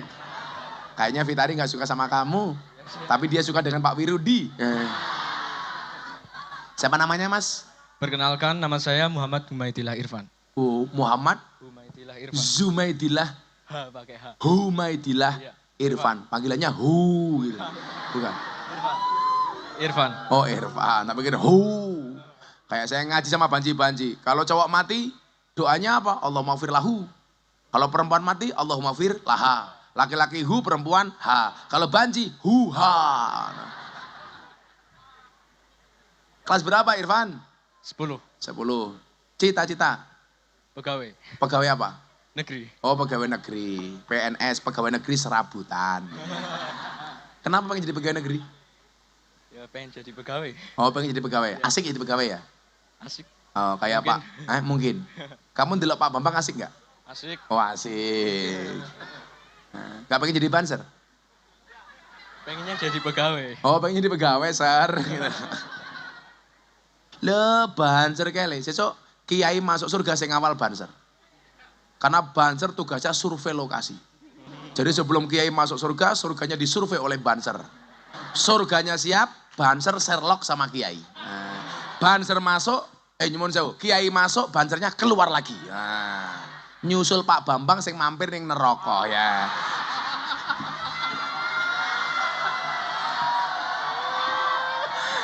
Ya ora kok. Apa pertanyaannya Mas Irfan? Bagaimana? Salam Pramuka. Salah. Kaget. Apa Pan? Pertanyaannya Pan? Bagaimana jika ada pemimpin atau orang yang sangat berpengaruh di daerahnya memiliki paham radikalisme dan ingin menyebarkannya. Bahkan sebagian orang sudah mempercayai paham tersebut karena pengaruh orang tersebut sangat kuat. Ini seandainya apa benar? Seandainya. Oh, tahu, harus jelas. Ini andai kata atau memang ada kejadian seperti itu? Seandainya. Oh, wedi tau gue lah rupamu wedi. Kalau benar seperti itu aku tak ngomong Pak tentara kan loh, Pak Dan Ramil. Pak Kapolsek Dan Ramil aku dancuk jaran. Jadi begini, contoh yang paling nyata Pak. Saya tuh di Karanganyar ya waktu itu ya. Ada murid yang mengatakan begini Pak. Bagaimana kalau justru yang mengajarkan kepada kita membenci pemimpin itu guru sekolah kita sendiri. Itu kejadian Pak. Ini ironi, ironinya di mana? Pegawai negeri itu digaji oleh negara, makan uangnya rakyat, difasilitasi oleh negara. Tapi justru memprovokasi murid-muridnya untuk membenci pemimpinnya. Ini nggak boleh. Lah kalau ada pemimpin yang seperti itu, caranya bagaimana? Dilaporkan ke institusi yang lebih tinggi. Ngomongnya sing kaya ngono lurah, yo ngomong karo camat. Sing kaya ngono camat, yo ngomong karo bupati. Bupati ini ngono, yo ngomong karo gubernur. Gubernur ngomong presiden. Presiden ngono, yo ngomong karo Israel wae kesuwen. Jadi apa? Gak boleh. Karena itu bertentangan dengan Pancasila. Lah kalau ada pemimpin yang seperti itu, bisa dinasihati dengan cara yang baik. Saya itu nggak sepakat Pak, orang mengkritik pemerintah dengan bahasa yang kasar itu saya nggak setuju. Karena dalam Al-Quran Harun dan Musa diperintahkan untuk memberikan nasihat kepada Fir'aun. Itu faqula lahu qawlan layyina, disuruh ngomong yang halus. Makanya kalau ada orang ngomong kasar sama Pak Jokowi sama Pak Kiai Ma'ruf, saya itu kadang-kadang mikir, apa Pak Jokowi itu lebih jelek dibandingkan Fir'aun? Kan enggak Pak. Toh nyatanya pemerintah itu juga bisa menerima kalau dikritik. Yang sering saya katakan apa? Pak Jokowi membuat surat keputusan legalitas miras. Saya orang yang pertama kali menolak dengan bahasa yang baik dan diterima sama presiden. Saya bilang waktu itu, saya Miftah Maulana Habibur Rahman menolak dengan tegas dan keras atas surat keputusan presiden legalitas miras. Kenapa? Karena keharaman khamr dalam Al-Quran itu qat'i, mutlak, tidak bisa ditawar-tawar. Satu-satunya minuman keras yang boleh dan layak dikonsumsi adalah es batu. Diterima Pak sama presiden, jam 3 malam saya ditelepon sama Pak Mensesnek, Pak Pratikno, Gus, kritikannya diterima sama Pak Jokowi. Besok keputusan presiden tentang legalitas miras dicabut. Itu artinya apa? Pemerintah juga mendengar kritik kita selama caranya disampaikan dengan baik. Anu gitu. Loh, Pak Jokowi itu kalau di Papua, di tempatnya Yulita itu, sekarang terkenalnya minta ampun dibangunkan jalan, dikasih fasilitas. Sehingga harga-harga di sana turun. Kalau kemudian manusia ada kurangnya ya lumrah lah. Adik-adik ya tolong, kalau ditanya, Le, sopo presidenmu? Pak Jokowi. Jangan jangkar lah. Le, sopo presidenmu? Jokowi. Rapantes le. Siapa wakil presidenmu? Ma'ruf. Enggak pantes le, itu kiai besar. Siapa wakil presidenmu? Kiai Ma'ruf. Kan enak menjaga etika. Ini penting Pak. Siapa kepala sekolahmu? Pak Bambang Wirudi. Siapa kepala sekolah? Bombong. Ya pantes kok itu loh. Ini dalam rangka apa? Ngajari anak bangsa itu beretika Pak. Siapakah presiden pertama? Soekarno. Jangan. Bapak Soekarno. Apa sih susahnya menghargai pemimpin kita itu? Kalau anak bangsa sudah tidak bisa menghargai pemimpinnya, bagaimana orang luar, Pak? Ini pendidikan etika. Makanya saya gak setuju. Sopo menterimu? Pratikno, ora pantes. Bapak Pratikno. Kayak saya kemarin pengajian di Semarang. Sopo menteri pertahananmu? Prabowo, ora pantes. Bapak Prabowo. Salahnya di mana sih itu? Betul Banjar ya? Ini namanya menjaga etika, apalagi kita orang NU. Lah kalau ada pemimpin seperti itu, Mas tolong dinasihati dengan cara yang baik. Kalau tidak mampu, ngomong sama yang atasnya. Ya udah masing-masing 300.000. Nah. Iya cair, dana kenakalannya tambahi masih. Ya, pan.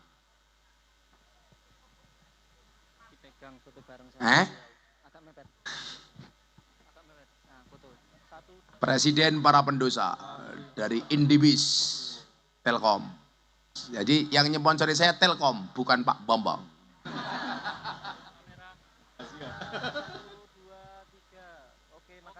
Oke, makasih Mbak. Semoga berjodoh ya. Dengan jodohnya masing-masing. Ya. Kepala sekolahmu gitu. Mentang-mentang ranyangoni, lali. Oh, langsung Pak Bambang bisik-bisik, bagi loro.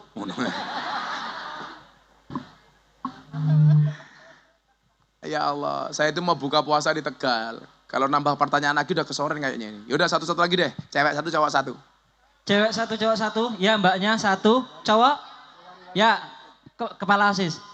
Wah, monggo. Ketua. Ketua OSIS. Oh, OSIS kok kepala gitu.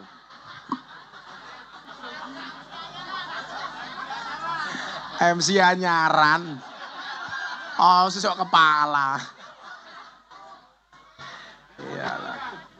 Bungki. Ya, ayo. Oke, baik. Assalamualaikum warahmatullahi wabarakatuh. Waalaikumsalam. Baik, begini Bapak. Namamu siapa? Perkenalkan nama saya Ahmad Rizky Mujahidin dari SMA Negeri 1 Kandang Serang. Kandang Serang. Saya ada pertanyaan Bapak. Kamu kelas berapa? Saya kelas 12 IPS 2 Pak. Cita-citamu pengen jadi apa? Youngpreneur, pengusaha muda. Betul. Cah ini keren loh, semuanya pengen jadi pengusaha loh. Ya. Wah. Begini, kamu asli mana? Alon-alon tuh sabar. Kesusu. Oke, saya dari Tajur Bapak. Tajur itu mana? Semedo. Semedo. Betul. Dari Tajir, ngomongnya Tajir gagah. Dari Tajir Bapak, dari mana? Semeda. Itu Semedo. Gimana Bapak? Semedo ya, udah. Besok pengen kuliah di mana? Kuliah yang nyari saya, instansi yang nyari saya, bukan saya nyari kuliah. Wow. Oh, boleh si PD. Patang dedet. Apa Semedo? Kok Semedo saja jenenge? Ahmad Bapak. Ahmad siapa tadi namanya? Ahmad Rizky Mujahidin. Mujahid, ngedeni. Apa Mat? Pertanyaannya Mat. Ya, begini Bapak. Bagaimana peran pendidikan di Indonesia dalam mencegah terjadinya aksi radikalisme Bapak? Ya, saya itu menyesalkan kurikulum pendidikan di Indonesia, Mat. Dalam bentuk apa? Dulu masa kecil saya sekolah, itu diajarkan pendidikan sejarah perjuangan bangsa. Betul Pak ya, sepuh-sepuh itu ya. Sekarang mana ada itu? Dulu zaman ibu-ibu itu masih ada. Kita diminta untuk menghafal nama-nama pahlawan. Wajib dulu, Mat. Sekarang enggak. Kita diminta untuk menyanyikan lagu-lagu nasional. Dan kurikulum pendidikan itu mendukung Pak. Dari SMP masuk SMA, diajari penataran P4. Betul? Dari aliyah SMA ke perguruan tinggi, penataran P4. Sekarang nggak ada lagi gitu loh. Contoh begini yang kecil-kecil deh, soal menghafal nama pahlawan. Pak Kepala Sekolah, kelas-kelas kita, ruang-ruang space kosong kita, mbok diisi gambar-gambar pahlawan. Di situ kasih Jenderal Sudirman. Artinya apa? Yang saya lakukan ini hanya sebagian kecil untuk menumbuhkan wawasan kebangsaan. Saya protes sama Kementerian Pendidikan. Contoh, dulu nama Mbah Hasyim As'ari itu dihapus dari kurikulum, dari Kamus Besar Bahasa Indonesia. Padahal Mbah Hasyim itu siapa nih? Pahlawan nasional. Dia ketua pendiri Nahdlatul Ulama. Ini dihapus di saat negara krisis terhadap wawasan kebangsaan. Menipisnya nilai-nilai nasionalisme. Justru ada upaya-upaya mendowngrade pendidikan kebangsaan kepada siswa didik. Maka nyuwun sewu, yuk kita mulai dari sekolah kita lah. Space-space yang kosong seperti ini. Kan keren tuh dikasih banner, gambar pahlawan di Ponorogo. Randa duit, jaluk polisi ini kalau masyarakat kuat nukoke mau kaya ngono nah. Pak Dan Ramil nyumbang beberapa gambar Panglima Jenderal Sudirman di Ponorogo, pasang di kelas-kelas. Setuju apa mboten? Sehingga kita tahu sekarang kita enggak, saya itu sampai menghafal nama pahlawan. Contoh, kamu tahu siapa nama asli di Ponorogo? Nah, nama aslinya adalah Ontowiryo. Ontowiryo. Nah, nama kompletnya siapa? Kiai Haji Bendoro Raden Mas Abdul Hamid Ontowiryo Mustahar Heru Cokro Senopati ing Ngalogo Sayyidin Panotogomo Amirul Mukminin Khalifatullah Tanah Jawa pahlawan Goa Selarong Pangeran Diponegoro. Mbok tentara rapal kayak padahal kodam Diponegoro gitu. Ayo. Kamu tahu Suwardi Suryaningrat? Siapa itu? Suwardi Suryaningrat itu nama asli Ki Hajar Dewantara. Kita lupa Pak, kenapa? Ya karena memang gak pernah belajar untuk itu, gak diajari gitu loh. Dulu saya kecil wajib menghafalkan sekian nama pahlawan. Sehingga saya tahu siapa itu Cut Nyadin, Cut Mutia. Sekarang gak tahu. Taunya Cut Keke, Cut Tari, Cut Mini. Cut Mariska. Kalau dulu kita diwajibkan untuk menyanyikan lagu-lagu kebangsaan, sekarang nggak tahu, ngertinya nemen, rungkat. Ya Bu ya, stasiun balapan, ning stasiun balapan, kota Solo sing dadi kenangan, kowe koyo asu, no kaya akhirnya. Nggak ngerti sudah dengan lagu-lagu kebangsaan nasional kita Pak. Kalau dulu wajib Pak Bambang ya, sekarang udah nggak ada. Maka ini kamu di sekolah sebagai ketua OSIS menginisiasi itu. Yuk, bagaimana menumbuhkan wawasan kebangsaan, rasa nasionalisme di kalangan teman-teman kamu OSIS. Gak harus nunggu dari Pak Kepala Sekolah. Apa yang bisa membangkitkan jiwa-jiwa patriotisme itu bisa kamu lakukan. Baik, siap Bapak. Terima kasih atas jawabannya. Ayo. Silakan beri tepuk tangan ke beliau. Ya, ayo kedua, Mbak E. Assalamualaikum warahmatullahi wabarakatuh. Kamu merongos ya? Dalem. Kamu merongos? Mboten, Pak. Oh, mboten, Pak. Itu kenapa kok hijau-hijau gitu? Ini obat jerawat, Pak. Oh, obat jerawat. Tak pikir apa mau tak lapkan begitu. Wonten Bapak kula, Pak. Bapak endi? Niku. Oh, kuwi bapake to. Nah, saya tak garapi manuke gajah mo to. Kuwi bapakmu to, Nduk. Ya Allah. Kesini dia kenapa? Ngawal kamu apa pengen lihat saya bapak kamu itu? Pengen lihat Pak Gus Misbah. Oh, atau pengen menjodohkan kamu sama saya? Iya. Codot. Namanya siapa, Nduk? Nama saya Mariza Sofra Uada dari Siapa? Mariza Sofra Uada. Sofra Uada. Jenenge apik men, bapakmu jenenge sapa? Pak Murtado. Halah. Murtado anak jenenge dawa mendodo. Pak Murtado. Pak Kiai toh. Ampun Pak Kiai, ampun. Pak Mbah Mudin. Kamu kelas berapa? Pak Murtado. Kok Pak Murtado? Ada. 11 IPA 1. Panggilannya apa? Ada. Dinda. Dinda? Iya. Iya. Ada yang kamu tanyakan sama Kanda?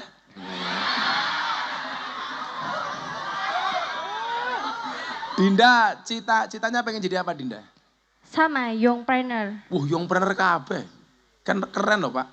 Sekali-kali diundangkan pengusaha muda ke sini. Bawa kerennya Atta Halilintar. Ya kalau pas sama saya bisa, lah Pak Bambang ya jelas gak ada anggaran lah.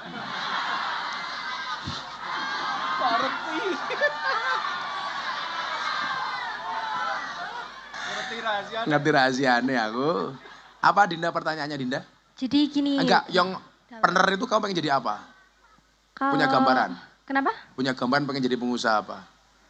Kalau saya sih mau jadi pengusaha tambang. Tambang betul ngeri. Nikel ya. Biar ngalir Pak duitnya. Itulah cewek. Selalu saja duit saja yang diomongkan. Beneran. Bisa jadi pengusaha batu bara. Barang Tuhan bagi rata.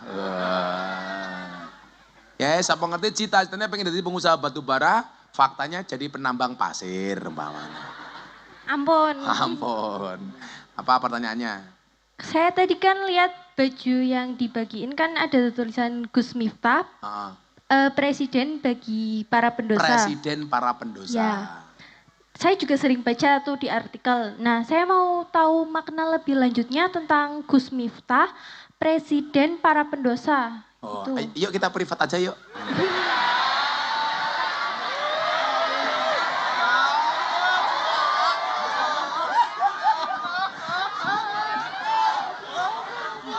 Supaya lebih intens. Tapi kamu jangan ngomong sama Pak Murtado. Nanti aku ketahuan.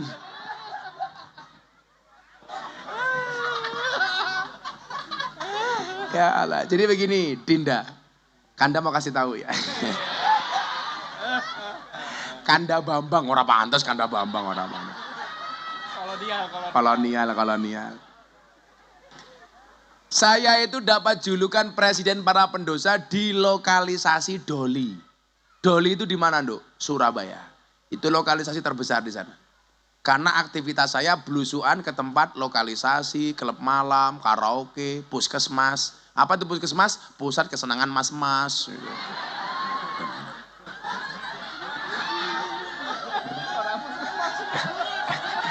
Puskesmas kan. Mbak-mbak pemandu karaoke itu kan pekerjaannya cuma satu ternyata, mewarnai kehidupan rumah tangga orang lain. Iya. Ujung-ujungnya karaoke, katorok dibuka, oke. Gitu.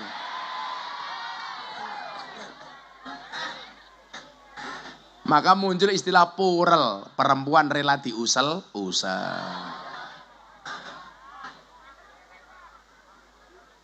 Nah, saya itu perhatian saya terhadap anak-anak seperti itu tinggi. Saya masuk lokalisasi dari tahun 2000, saya pengajian di klub malam dari tahun 2008. Dan saya memberikan motivasi kepada mereka. Contoh, saya bilang sama mereka, surga dan neraka itu sama-sama diciptakan oleh Allah untuk ahli maksiat. Surga Allah ciptakan untuk ahli maksiat yang mau bertobat, sementara neraka Allah ciptakan untuk ahli maksiat yang tidak mau bertobat. Maka kalau kamu lihat di bokong-bokong truk itu, kebetulan Gus Miftah itu dinobatkan sebagai selebritis yang paling banyak wajahnya dilukis di bokong truk. Nah, kayak gini lah, gini model-model gini. Ini saya ada ratusan truk, itu bokongnya digambar wajah saya. Nah, saya nyari gambarnya Pak Murtado, mana mobil sedot WC barang nih loh, lah kurang ajar lah, ayo gue. Aku kayak gini, ini banyak banget. Nah, di situ banyak quote-quote saya. Contoh, saya bilang jangan pernah menghina pendosa seolah-olah kamu tidak pernah berbuat dosa. Orang baik dan orang buruk itu bedanya tipis. Orang baik pernah berbuat buruk, orang buruk pernah berbuat baik. Orang baik punya masa lalu, orang jelek pasti punya masa depan. Itulah alasan kenapa kaca mobil bagian depan jauh lebih besar dibandingkan kaca spion. Kenapa? Karena masa depan kita jauh lebih besar dibandingkan masa lalu kita. Lah, gara-gara itu orang nyebut saya presiden para pendosa. Termasuk mbak-mbak pemandu karaoke di Banjarmasin, Kalimantan Selatan. Dadanya ditato Gus Miftah. Wow. Cewek seksi, SD, SB, semok depan, semok belakang. Wah, Gus Miftah.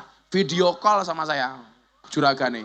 Kenapa, Nduk? Kok kamu tato Gus Miftah? Saya ngefans sama Gus Miftah. Wah, tapi kan gak harus ditato. Kan dulu Gus Miftah pernah bilang, seseorang itu besok di hari kiamat akan dikumpulkan bersama orang-orang yang dicintainya. Wah, mungkin kita gak bisa bersama di dunia, Gus. Tapi saya yakin kita bisa bersama di akhirat. Wah, tato ini gini, Pak. Gus Miftah. Saya bilang, Dek, tato kamu tuh bagus, tapi salahnya satu. Napa Gus? Kurang turun dikit.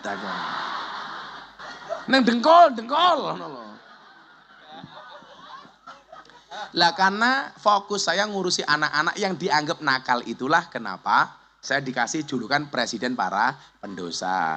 Lebih lanjutnya nanti WA ya. Terima kasih. Orasi. Dah, makasih. Ayo sini. Nah. Ayo Mas, siapa mau? Ahmad, ya Mat. Mat. Mat.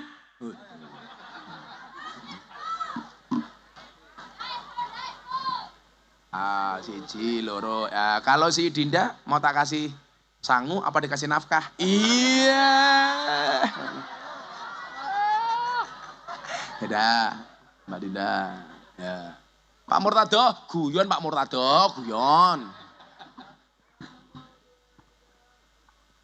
Ya, kita doakan, ya boleh. Untuk kamu apa sih yang enggak? Sini tak fotoin sama Pak Bambang sini. Ya udah, sana sama Pak Bambang tak foto sini. Oh, kita selfie. Sama Gus ya, kalau saya sudah biasa Gus.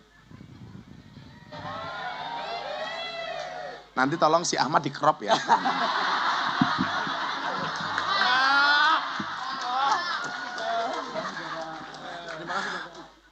Pak Murtado, aku ikhlas Gus, ikhlas. Dilarang berdua ya ketika saya.